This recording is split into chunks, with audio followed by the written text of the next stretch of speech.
Sama Lukonde o ezubiso tamulaye eza moko makambo na lingina swana bino en direct ya Yoka Base TV, la chaîne ya mwana mboka, communicateur principal du chef communicateur à peuple congolais mwana mboka Trésor Lumbu pona je m'excuse pona boyi kombo abe Choli na compagnie ba be ba kosa batu ako sente mwana batageti nde na Sénégal après ko kosa bata nga na za sango nga na bandi ko teleme na bino wa boluki bitumba boye ba biso ndambo bo ressentir donc bokoto osomona ba français baloba même d'abord avant ba français baloba c'est d'abord la parole de Dieu.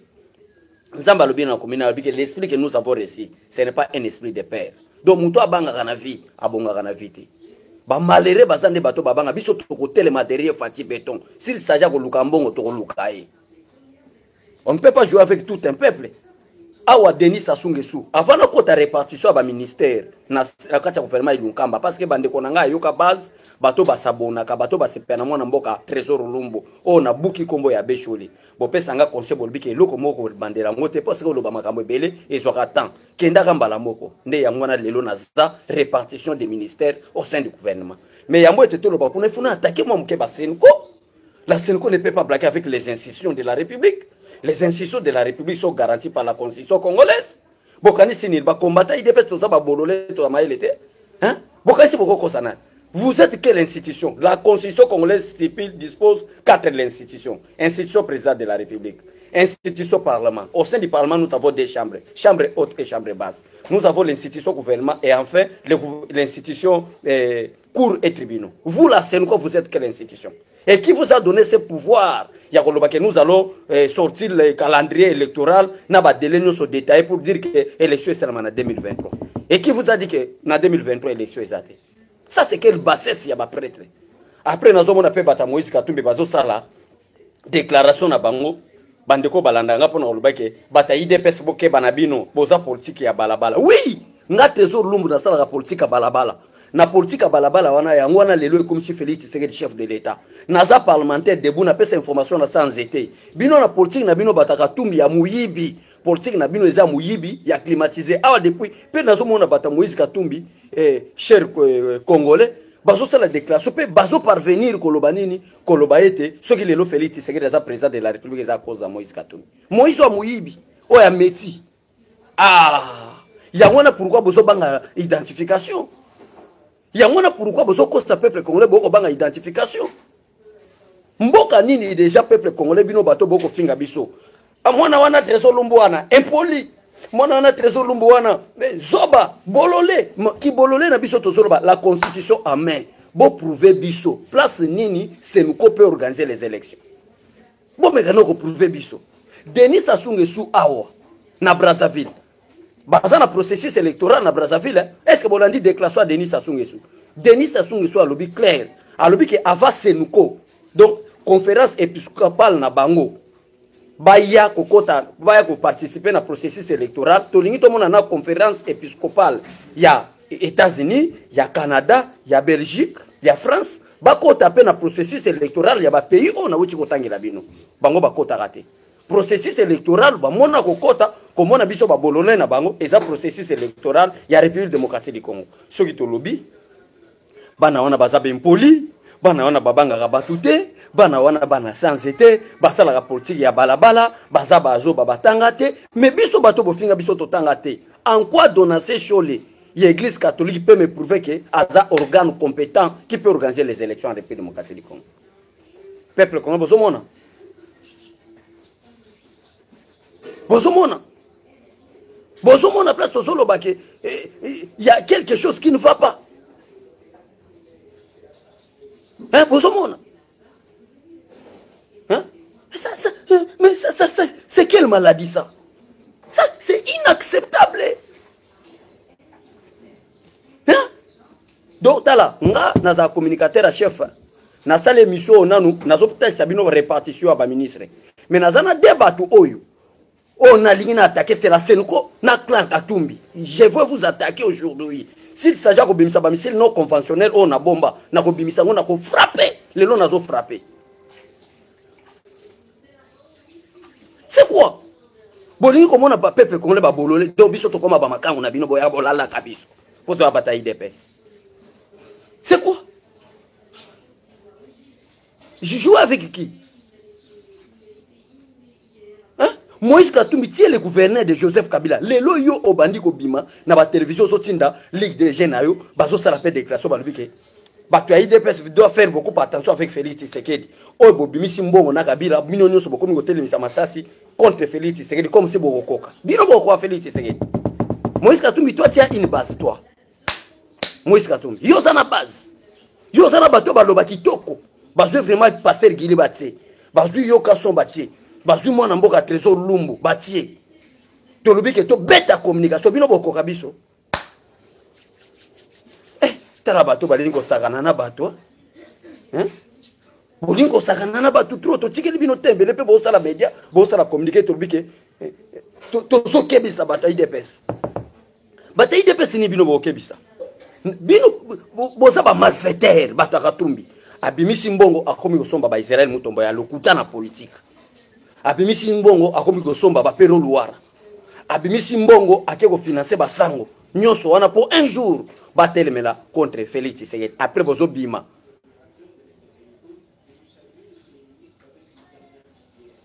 Hein?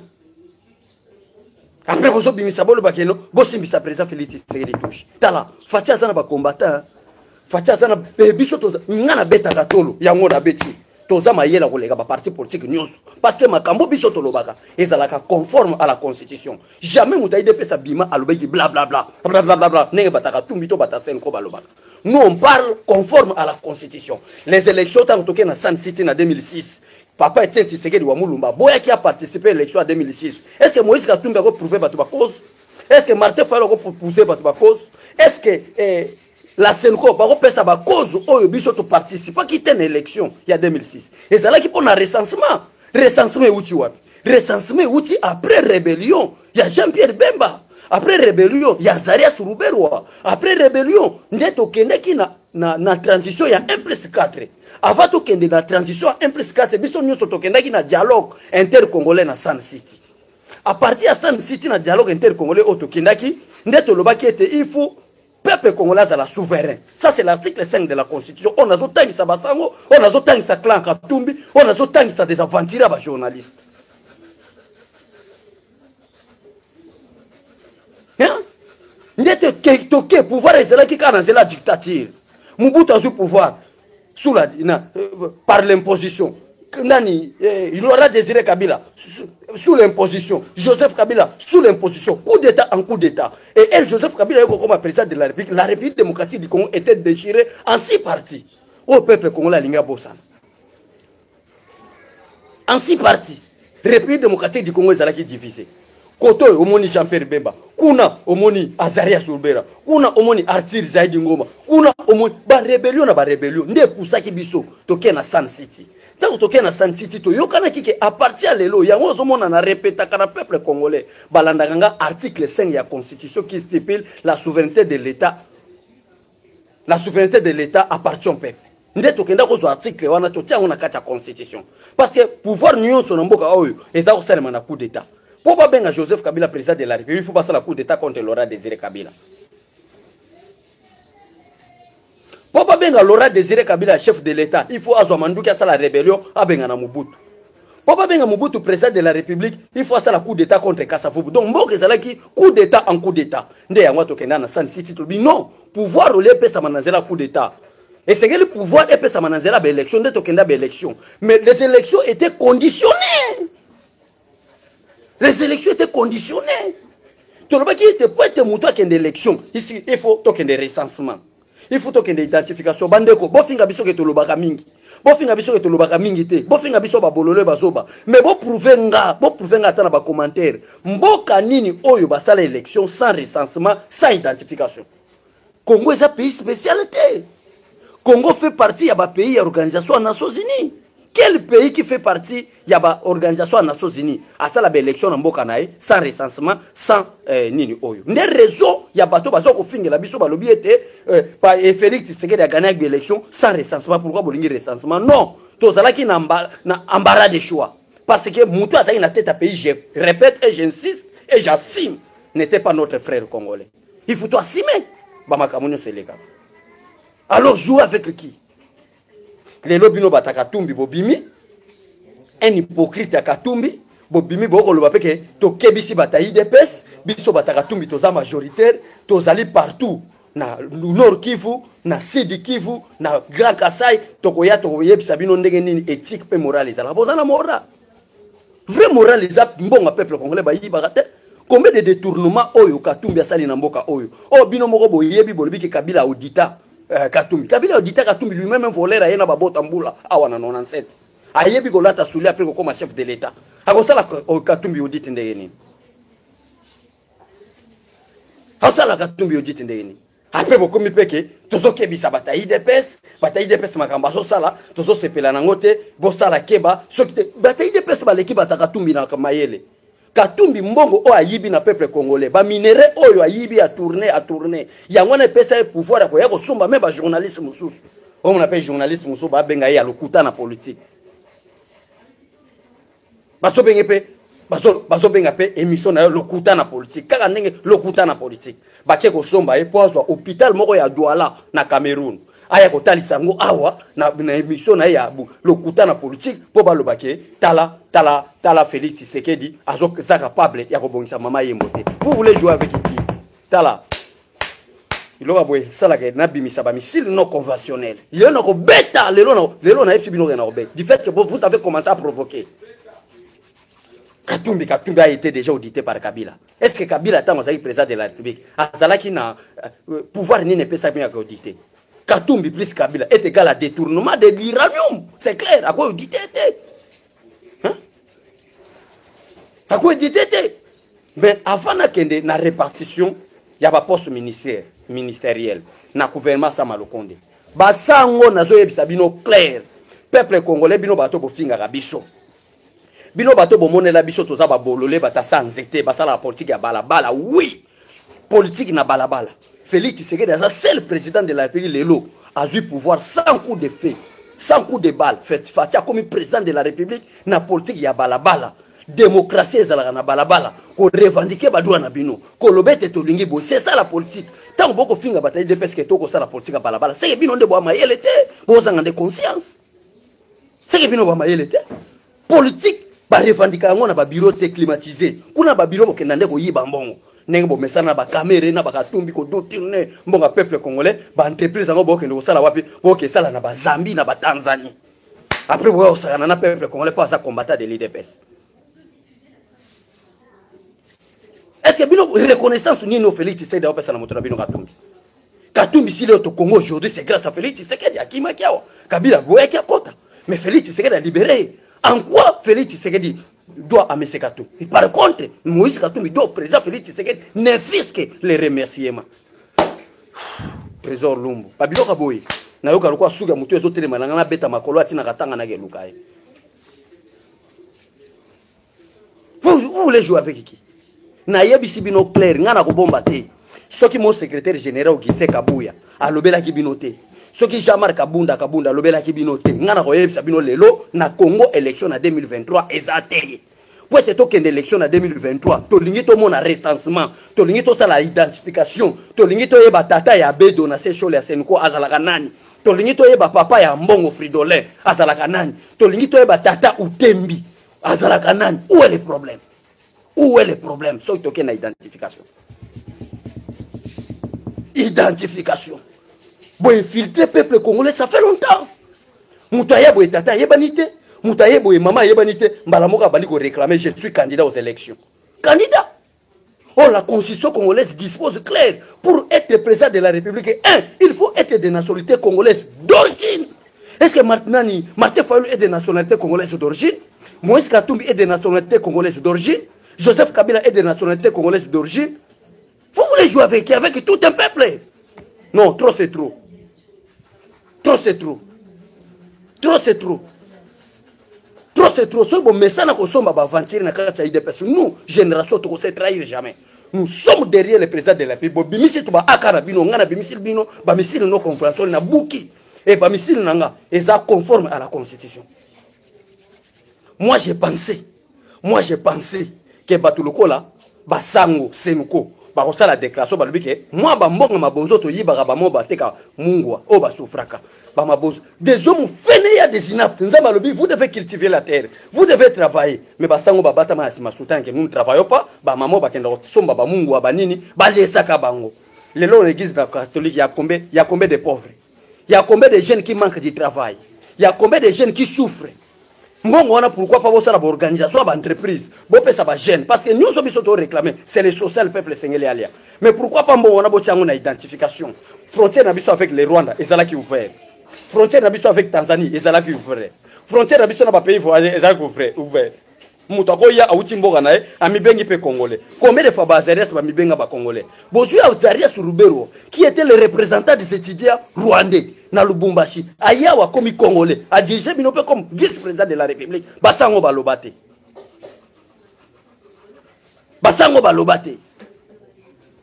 hein Azarias Rubero nana yebite ki azalaka ba collègue na ye o batanga na ba Lubumbashi azalaki représentant ba étudiant rwandais na Lubumbashi nana yeba kité bon mona basango basala ba déclaration peuple congolais babilo boye pesanga mingai posa na lela hein basango basala déclaration basango basala déclaration ko lobete Azarias Rubero mais Azarias Rubero ayawa diriger biso comme vice-président de la République bisengima na yawa diriger biso comme inspecteur général de la police Kabarabe oza actuel ministre de la défense rwandais ayawa diriger biso comme chef d'état-major général de FARDC basango balobate yangona Félix Tshisekedi conforme à la constitution alobiete ngaifu na sala identification d'ailleurs ngai nande ko nga gilito bandi déjà opération élection on est d'accord mais avant élection identification et recensement ba partenaire ba soutenir biso bo sala biso ba bash tozo banda sensibilisation mobilisation ba bash komata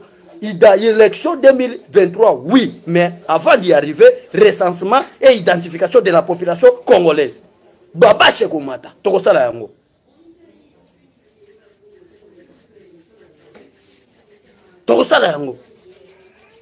ndeko kibunga ko bangisa minduki te parce que ba collègue na biso ba kufi na siège IDPS minduki ndeko bangisa ngata o bangisa ngata ke minduki olela to yoka minduki talaka biso to tsani minduki to ko sala marche au fele mais kabila bimisela biso na ba lance roquette kabila bimisela biso na ba char de combat minduki ni yoko tangisa ngeo bangisa ngata minduki ni yoko bangisa ngata ndeko kibunga je te respecte beaucoup minduki ni yoko bangisa ngata c'est trop, on ne peut pas blaguer avec tout un peuple, toute une génération. Est-ce que notre pays est maudit? Est-ce que c'est une malédiction d'être appelé Congolais?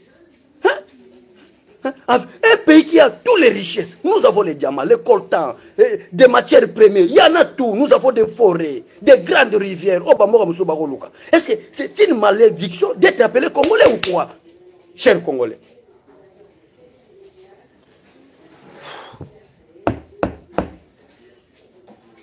Élection, oui. Personne n'est contre les élections. Tous nous sommes prêts pour les élections démocratiques, apaisées et crédibles. Même demain, s'il y aura des élections, mais une condition est basée constitutionnelle. Ça, c'est la constitution de la République démocratique du Congo. Avant d'y arriver, nous devons recenser et identifier les Congolais. C'est clair. Il faut identification. Mais c'est Donassé Cholé, mais c'est Outembi, mais c'est Fridelon Ambongo, tous sous des prêtres de l'église catholique. Est-ce que savez-vous qu'il y a un monsieur qu'on appelle Azarias Rubero qui a dirigé la République en tant que vice-président de la République, mais un sujet rwandais? Est-ce que vous le savez? Hein? Est-ce que vous le savez? Vous savez que Rubero était un sujet rwandais, mais qui a dirigé une république, pas n'importe quelle république, la République démocratique du Congo, mais un sujet rwandais. Est-ce que Bassango va faire la déclaration? Vous voyez l'impact de l'identification et du recensement. Parce qu'on donnera une carte d'identité à toute personne qui a une nationalité congolaise d'origine. Si vous n'êtes pas congolaise d'origine, on va vous donner une carte de résident. Manque d'intelligence ou quoi? Vous faites une abisso à Ketosa Maëlete? Mais pourquoi ma notion préliminaire, ma notion à premier degré, même Bassango Bakwa Koye Bangote? Sokoke même les États-Unis, même na Brazzaville, au moins na carte de citoyenneté. Congolais. Qu'est-ce qui prouve que moi qui vous parle là, je suis congolais? Donc, en identifiant et en faisant les recensements.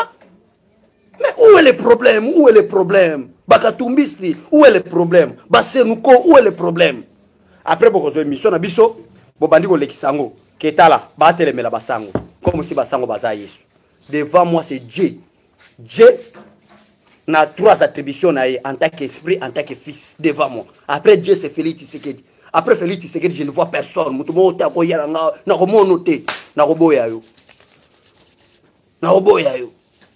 Moi d'abord, c'est mon Dieu, le Tout-Puissant, qui a créé le ciel et la terre. Nous sommes en direct. Comment des messages n'est pas kobenga te parce que ozo ambrier bato inspiration atiseke tango e wuta kana cimetière na sele côté linga kuna na banda ko bimisa babilo mozo ndima pete.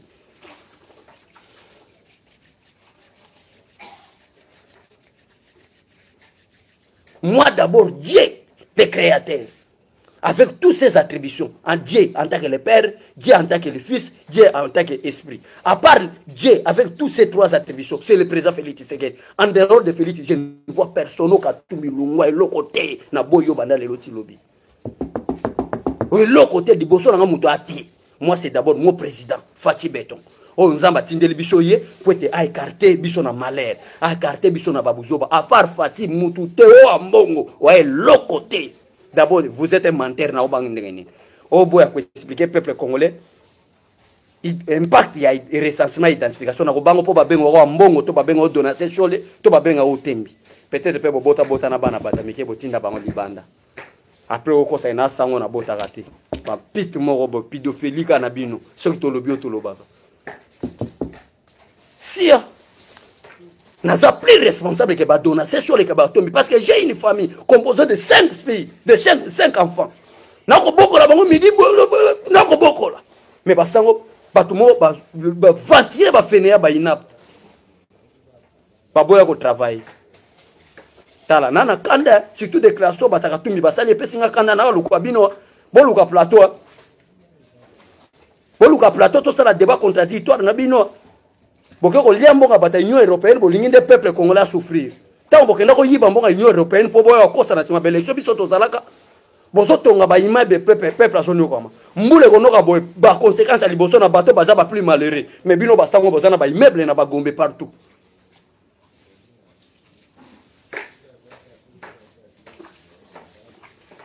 Partout. Mbule beti awati. Sango ni na bimia lubike, peuple na biso batela biso franc, to bima to kendo système bango. Rien. Botiki mboka détruit pendant 18 ans. Na boy nanga natanga 34 ans ya Mobutu, 32 ans Mobutu. Na boy nanga natanga 4 ans ya Laurent Désiré Kabila. Parce que l'Angolais s'est développé na moins à 10 ans. L'Afrique d'ici de s'est développé na moins à 15 ans. Mais pendant 18 ans, botiki mama yembo, botiki zando, babalaba les alagate, tozaka na boulevard moko boulevard Lumumba. So ipo andi le katani batu bakende so aéroport. Wana bozako monate.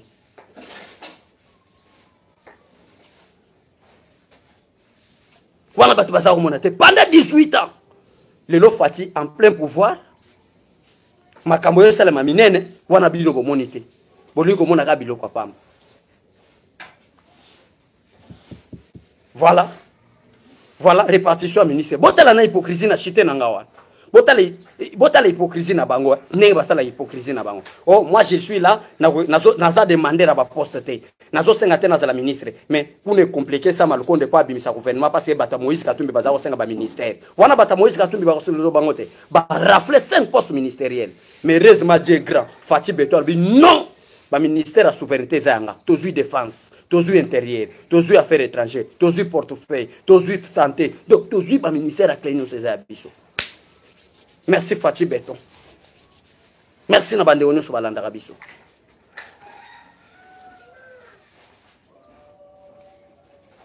Sans recensement, élection exactée. Sans recensement, élection ko salemate. Vous voulez parler d'une élection présidentielle, commençons d'abord par identification et recensement.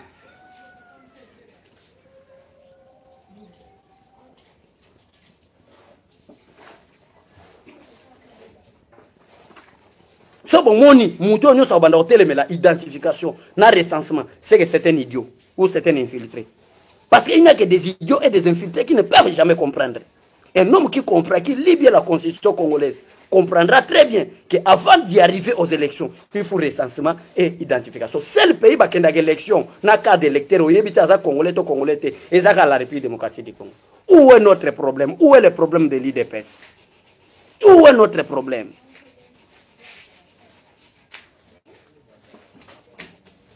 Où est notre problème?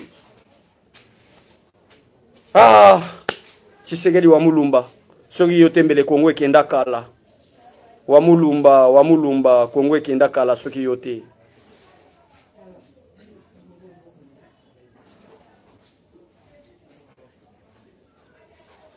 Voilà, merci vraiment. Zamba Pambola Bino. Donc, bateau nous va soutenir, s'abonner, partager, va soutenir Yoka Basse TV, bon partager mes missions, bon sanate que toi en opération sans identification et recensement n'y aura pas des élections. Babash Kalate Zomada. Botika la malam. Merci, bye bye et au revoir.